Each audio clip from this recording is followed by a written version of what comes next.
And welcome to the Aaron Katzman Show. I'm your host, Aaron Katzman. We speak about your life, your money, and your investments. And as always, we're coming to you from the spiritual and soon-to-be financial capital of the world, Jerusalem, Israel. As always, I beg, I request that you like this content. And if you've not yet done so, please subscribe to our YouTube channel and to our podcast.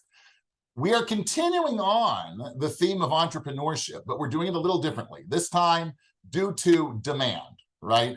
We've spoken about old economy enough, and it's time to introduce a little Israeli ingenuity into the mix. It is Startup Nation, after all. And it is my pleasure to introduce Amir Weitmann, who is the co-founder of Champel Capital. He is an experienced licensed investment advisor and asset manager, and has been involved in asset management since 2004. So we have something in common. From 2010 to 2017, he served as a senior investment advisor for Bank Hapoalim, and in 2017, he co-founded Champel Capital. He holds a BA and an MA in International Relations from the Geneva Graduate Institute of International Studies and also the Hebrew University of Jerusalem. He's also involved in politics, but we'll save that for another show. Time. Amir, welcome to the show.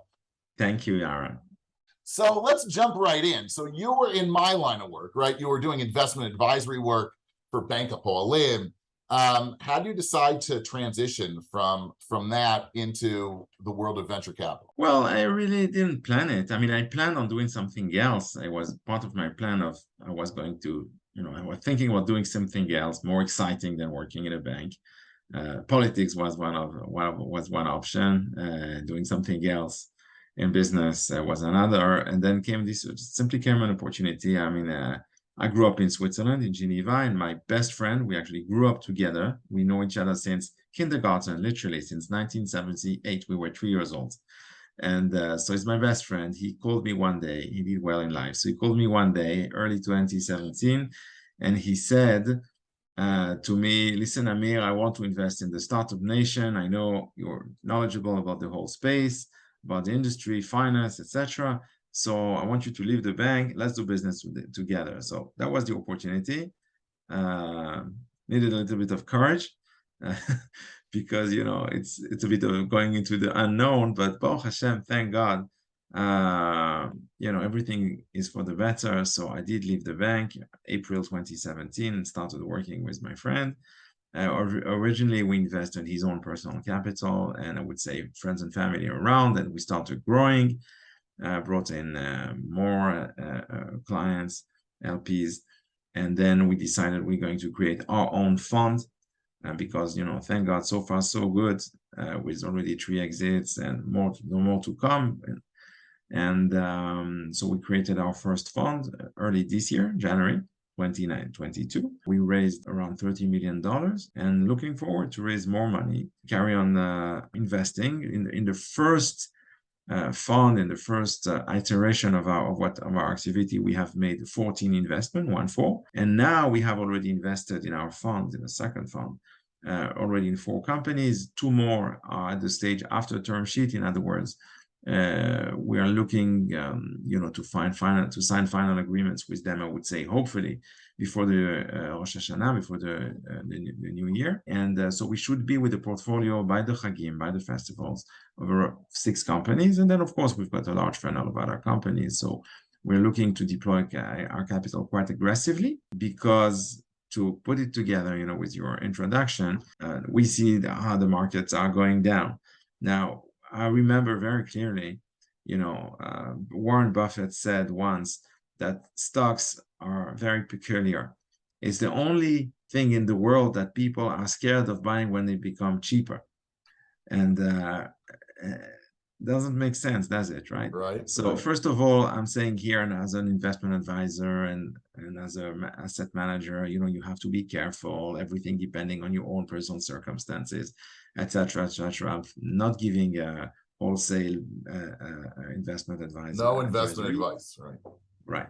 I'm not doing that. But having said that, for whoever has got, some capital and time in front of him, I would say that there are quite a lot of great opportunities. That is true in the public markets everywhere in the world. And that is possibly even more true in the venture capital space, where valuations have come down very, very, very spectacularly. And we can now invest in companies at very serious discounts. Okay, I want to get into that shortly, but let's speak a little bit about more what you're focusing on. What stage are you investing in? Right, that's very important for those who are uninitiated to venture capital. There are different stages of where you can invest in startup companies. So maybe you can speak on that, what your sort of sweet spot is, and can you tell us a little bit about your successes, about your exits? Right. So so first of all, maybe before even that, just to give some sort of a general explanation about the life of a company, right? In general, typically speaking, a company, when it starts and when there's nothing, it's called the stage of seed, or now it used to be seed, now it's called pre-seed. Don't ask me why, but it's essentially when it's just starting, right? So early stages of the life of a company is pre-seed, seed, post-seed. In other words, if you want, it's when the company is really starting, when there is just an idea, when the product, the technology is being built. This is the seed stage. When you go beyond that and you start growing the company, in other words, when you start having maybe first revenue, first clients, and when the product matures, technology matures, and we move from a development stage to a growth stage, progressively speaking, then there are different stages in the life of a company, starting from Series A, B, C, D, etc. These are funding rounds. What it means after seed, every time a company raises an equity round, the equity round has a name. So Series A is early growth, Series B also. Series C starts to be already, I would say, more mature growth, and beyond that, Series C, Series D is already companies which tend to be very large companies, often with a lot of sales. It's already moving from venture capital to the next stage, which is it's often private equity, and eventually the company either becomes public through an IPO or a SPAC, or it gets acquired via an M&A of one sort or another. This is the life of a company. Now, typically speaking, the largest returns are obtained when you invest at an early stage, right? Seed, pre-seed, Series A, because this is when valuations are relatively low and that you expect to make a lot of returns. In other words, many exits. But as there is no free lunch, as we all know, this expectation of having larger returns goes together with having a larger risk, because we understand that once the company is already already a large company and with a lot of revenues, and there's a lot of visibility of where this company is going to go, then you're not expecting to have such high returns. But then on the other hand, you're already expecting to have maybe dividends, and you're also not expecting the company to go bust because you have more visibility of where the company is going. So there's a trade-off here between investing early with a lot of risk and having expectations for great returns, and investing at later stages where you have a much lower risk, of course, but then, of course, as well, lower expectations of returns. That's the general picture, Right. which I think is important that people For understand. sure. We prefer to invest, if you want, our sweet spot is a bit of in between. We don't like to go too early because it's really, really difficult. But we don't like to go too late as well, because we do want to be relatively aggressive. So if we want, we're trying to strike a balance. And our strategy is to go at Series A, which is early growth. In other words, we already have a product, we already have a technology, we have early sales, or towards early sales, we can have some sort of an idea, but then it's still risky because it's early, right? Okay. And you mentioned at the beginning you've had a couple of exits. Can you just speak about those? Yes. And yeah. And the we've process had 3 that you exits. invested in them? So we have 3 exits to our name. The first one is we invested in a company, chronologically speaking, was the first one in a company called Smart App. We invested there in 2017. It's very interesting, a system of smart showers and smart water for, and this company was acquired by Masco, an American company, the owner of Hansgrohe, which is a European German faucet company. So Masco did acquire the company, and they're actually doing very well now, I think. So they're quite happy with their acquisition. And that was our first exit. The second exit, we invested through a third party in Lemonade, and of course did very well. And we also were quite lucky because we managed to unload our position almost at the top, which is completely random. I mean, we didn't know, but that's how it turned out. So we did very well. And the third company that we invested in and went exit is a company called Innoviz. It's the best LiDAR in the world. So we did well there. Afterwards, also the stock went down sharply as the rest of the market. But if you asked me, and again, this is not an investment advice and whatever, but the valuation of the company now makes absolutely no sense, and it's a good example of a company which is publicly traded, but where the value of the company is completely ludicrous, because it's the best LiDAR in the world. There's no doubt about that. They recently closed a deal of $4.4 billion with Volkswagen, public knowledge. Their forward order book is around $6.6 billion, and the valuation of the company is around 700 million as we speak.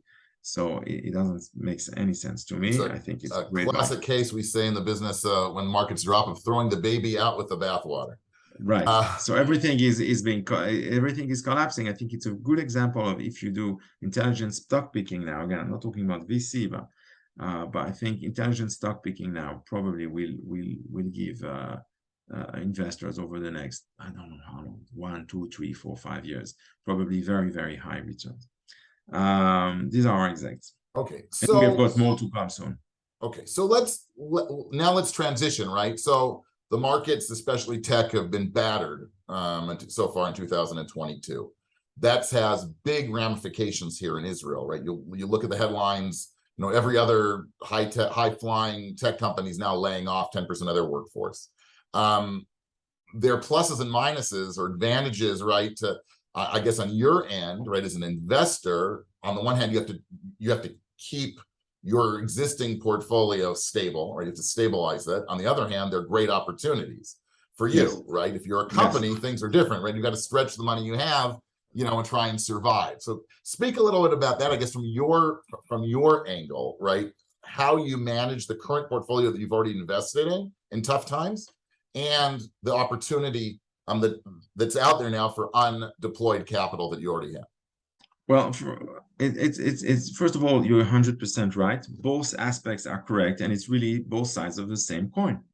In other words, because conditions have become so tight, people are laying off and are trying the best they can to live on whatever money they have to make it last longer. So they are essentially cutting the burn rate. So that makes it much more difficult. But then as an investor, for new investments, you have the opportunity of entering at discount prices, right? So let me give you a few examples. You know, as you mentioned, plenty of companies are laying off 5, 10, 15, 20% of their employees. Now, what does that mean? Does that mean for the Israeli high tech that it's a disaster and you know, catastrophe or whatever? No, I don't think so, because first of all, there's still a lot of money going around, and also we have to remember that there's always a base effect. So the base effect was 2021. Last year was crazy. I mean, it was insane. However you look at it, even then, now it's very easy to say in hindsight. But even last year, I looked at some of the deals we got and it was just ridiculous.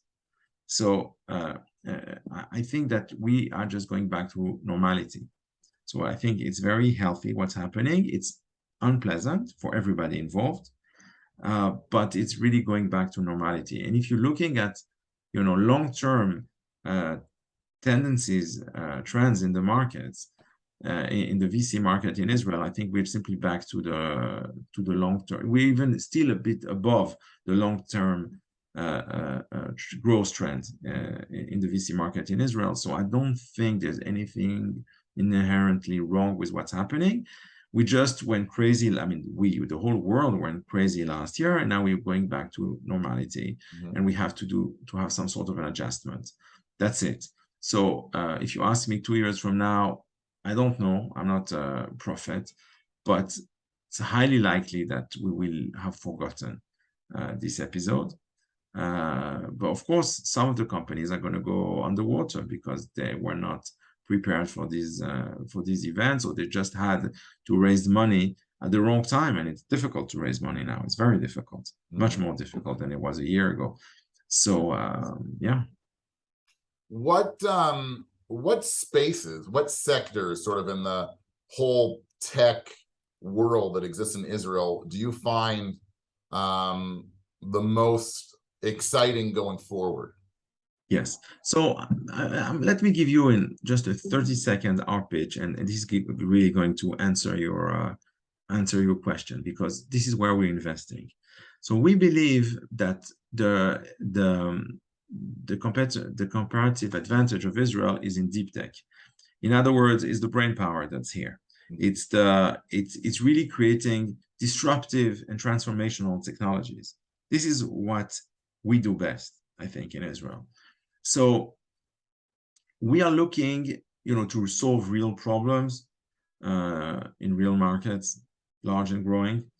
And I'm looking, for instance, at food tech, agri-tech. Israel has essentially become the global capital, certainly per capita, but even in absolute terms, we're probably number 2 in the world for agri-tech and food tech. It's incredible. But why? Is that simply is it a bubble? Is it something that's going to burst tomorrow? So yes, investments have, of course, come down this year. There in agri-food as in everything else.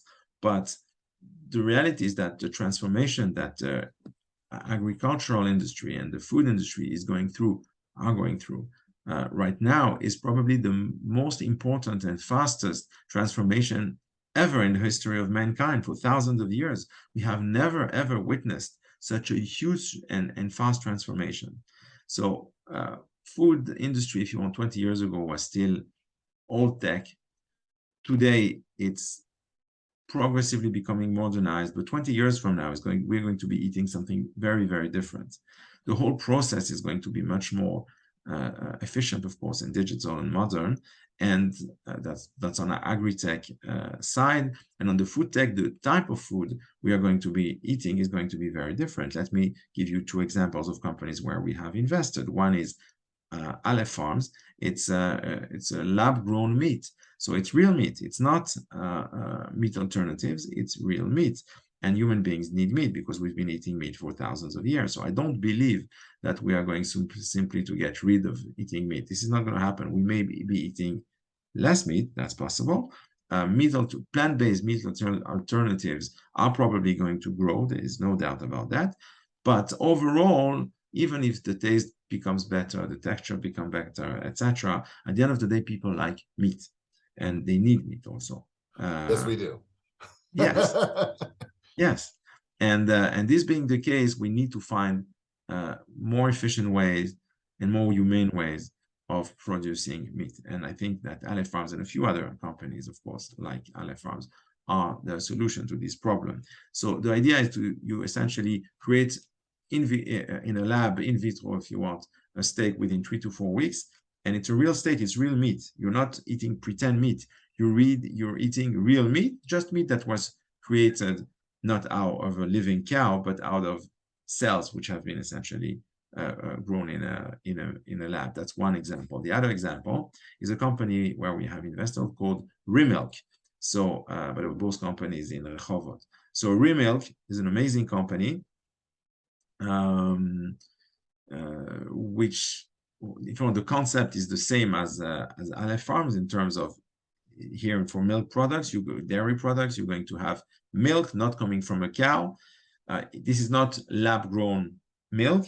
This is reproducing the DNA of the milk, but you still have real milk, which is from genetically identical to the milk from the cow. It just doesn't come from a cow. So this is the world where we're going to go tomorrow. This is and you also have, by the way, companies like that for all types of foods, for fish, for eggs, etc. So if you want, we are moving to a vegan world where we are going to have real meat products, real dairy products, real fish products, real egg products, just without the real stuff. I mean, without the traditional food that that was existed for thousands of years. So this is a massive revolution, but this is happening.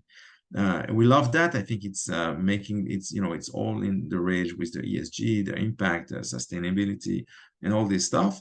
And it also makes, and first and foremost, it makes economic sense because nobody is going to eat milk because it's more sustainable or less. It's just, this is not a reason to eat to drink remilk milk. But if you can get a product which is going to be of the same quality as cow's milk at the same price or lower price, when you also have all the added advantages of not having the cow's milk, in other words, of saving land, the water, etc., energy, then of course people are going to do it. This is an example for agri-food. We also like healthcare. We like deep tech in healthcare. We like mobility because the way we move in cities and around the world is changing. So I think mobility is very important. We like Industry 4.0 because traditional industries are changing massively, and the way we do everything really is changing. It's becoming modernized. So there's a huge opportunity. And we like fintech because we are financial guys, my partner and myself. These are the main industries where we invest. Yeah, more or less. Although I have to say that most of the just so it turned out that most of the technologies we invested in so far are computer-based vision based technology. Because it's also crazy to see how markets work, because in 2017, 2018, NVIDIA actually managed to get the cost of streaming and of down dramatically, and this made actually this whole industry possible. So starting, I think, in 2017, 18, 19, you have more and more companies in this field which became viable, and now they are reaching much more maturity, Series A, and we have a lot of good opportunities, and we like that very much. Okay, that's really, really interesting. Final question. Okay, we're still talking about entrepreneurship, and your whole life is sort of entrepreneurship, right? You work with entrepreneurs, and you yourself took the plunge, right? You left a cushy job at Israel's either largest or second largest bank, right? And you decided to throw caution to the wind, right? And start. So what kind of tip, give me one tip, let's say, for any kind of an entrepreneur, either in Israel already or coming to Israel, that you think is really important to help them decide whether they should go ahead or what they have to look forward to as an entrepreneur? It's a great question. I would say, try to find, marketable skills. See that you really have what it takes to be an entrepreneur. It's not easy. It's very difficult to be an entrepreneur. And see that you have what it takes to be an entrepreneur. Know how to sell. Don't lie to yourself. I mean, you have to be optimistic because otherwise you're not going to do it. But don't lie to yourself.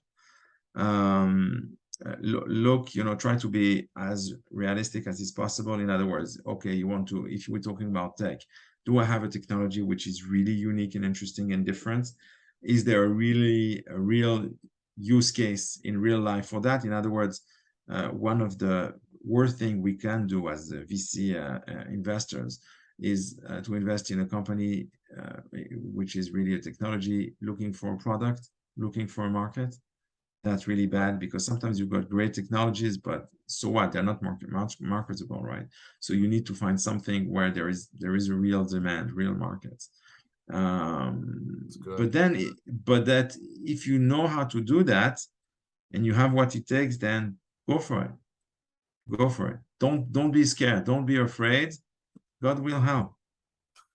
And on that spirit, we are the spiritual capital of the world. So on that note, we'll wrap it up. Amir, thanks so much for coming on. I was remiss. Thank you, Aaron. How can people get in touch with you? Okay, so I'm very, very available. It's very easy. Through LinkedIn, through my internet site, through everything. Just send me a mail, even to Facebook, through pretty much everything, Twitter, just any social media. You can very, very easily find me. You just look me up on Google, and it's very, very easy to find me. Just send me a message, and I'm always available. Okay, and we'll put some of that contact information we'll put on the notes of the show as well, so people can With find pleasure. it. Thanks so much for coming on. That was great. Thank you. You've been tuning into the Aaron Katzman Show. We speak to you about your life, your money, and your investments. Once again, if you liked this show or any other show, please hit the like button below. And if you've not yet done so, please subscribe to our YouTube channel and tell everybody. Tell your friends, tell your spouse, your significant other, pets, whatever it is. Please subscribe to our YouTube channel. Thanks so much for tuning in, and we'll speak to you soon.